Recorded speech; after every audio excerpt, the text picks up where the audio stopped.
ملکہ زبیدہ جو ہے یہ ہارون الرشید کی بیوی ہے، لیکن اتنی صالحہ تھی کہ جب ہارون الرشید نے چاہا کہ میں اس سے نکاح کروں تو اس نے کہا کہ میں اپنی مرضی کا حق مہر لوں گی۔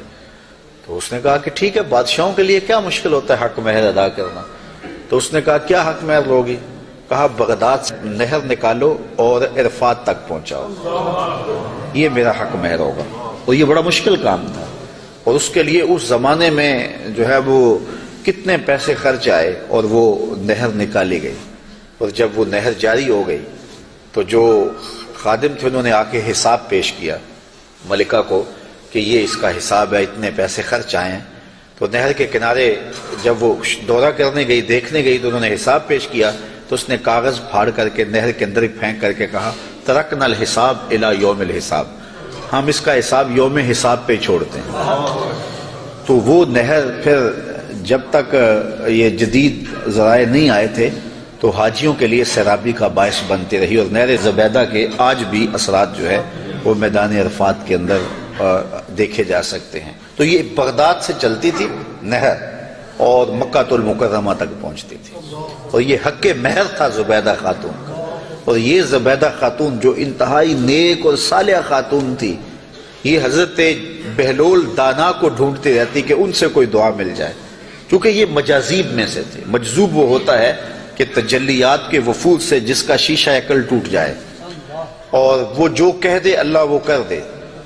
فرمایا صحیح حدیث میں ہے رب اشعث اخبر مدفوع بالابواب لو اقسم علی اللہ لابر، بہت سارے لوگ ان کے کپڑے پھٹے ہوئے، حالات پرا گندہ، بال بکھرے ہوئے، لیکن فرمایا انہیں کہیں چھیڑ نہ بیٹھنا، اللہ کے نام پہ وہ قسم ڈال دیں تو اللہ فوری پوری کر دیتا ہے۔ تو یہ اسی قبیلے کا فرد تھا بہلول دانا۔ ایک دن زبیدہ گزر رہی ہے دجلہ کے کنارے پہ، تو بہلول مٹی کے گروندے اپنے ہاتھوں اپنے پاؤں پہ بناتا ہے اور گرا دیتا ہے۔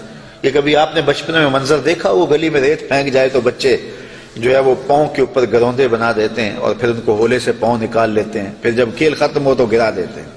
یہی شغل بہلول کر رہا ہے دجلہ کے کنارے۔ تو ملکہ زبیدہ گزری، پوچھا بہلول کیا کر رہے ہو؟ کہا جنت کے مکان بنا رہا ہوں۔ کہا بیچتے ہو؟ ہاں بیچنے کے لیے بنا رہا ہوں۔ کتنے کا؟ کہا کہ 10 روپے کا، فرض کرو 10 روپے کا ایک مکان بیچ رہا ہوں۔ 10 روپے کیا ہوتے ہیں؟ اس نے 10 درہم نکالے، بہلول کو دیے۔ بہلول نے پیسے دیکھے اور دجلہ میں پھینک دیے، اور ایک کے گرد دائرہ کھینچ کے کہا یہ تمہارا ہوا۔ پیچھے سے بادشاہ گزرا تو اس نے بہلول کو دیکھا ایسی شغل میں لگا ہوا ہے، پوچھا کیا کر رہے ہو؟ کہا جنت کے مال بنا رہا ہوں۔ تو کہا بیچتے ہو؟ کہا ہاں بیچتا ہوں۔ کتنے کا؟ 10 روپے کا۔ بادشاہ مسکرا کے گزر گیا، دیوانہ ہے، موج میں لگا ہوا ہے۔ اچھا خیر، جب رات پڑی بادشاہ سویا، کیا دیکھتا ہے جنت میں ایک خوبصورت محل ہے کہ اس نے کبھی ایسا محل دیکھا ہی نہیں تھا۔ شوق ہوا کہ اس کو اندر سے دیکھو، کیونکہ وہ بادشاہوں کی خواہش ہوتی ہے۔ تو جب آگے بڑھا تو لکھا تھا ملکہ زبیدہ، اشتیاق اور بڑھا۔ تو پھر آگے بڑھنے لگا، دربان نے روک دیا، کہا یہ میری بیوی کا ہے۔ کہا دنیا کے ضابطے اور ہیں، آخرت کے ضابطے اور ہیں، اجازت کے بغیر نہیں جا سکتے۔ اتنے میں آنکھ کھل گئی، بادشاہ بے چین ہو گیا کہ کون سا اس نے نیک عمل کیا ہے کہ جنت میں اس کے نام کا محل دیکھا ہے۔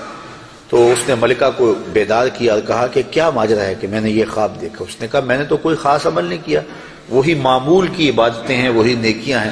ہاں یاد پڑا، آج میں گزر رہی تھی راستے میں دجلہ کے کنارے، بہلول بیٹھا تھا اور وہ محل تعمیر کر رہا تھا، وہ گروندے، اور کہہ رہا تھا یہ جنت کے محل ہیں۔ تو میں نے کہا کہ ٹھیک ہے، اپنی موج میں ہے، تو ایک میں نے اس سے خرید لیا تھا۔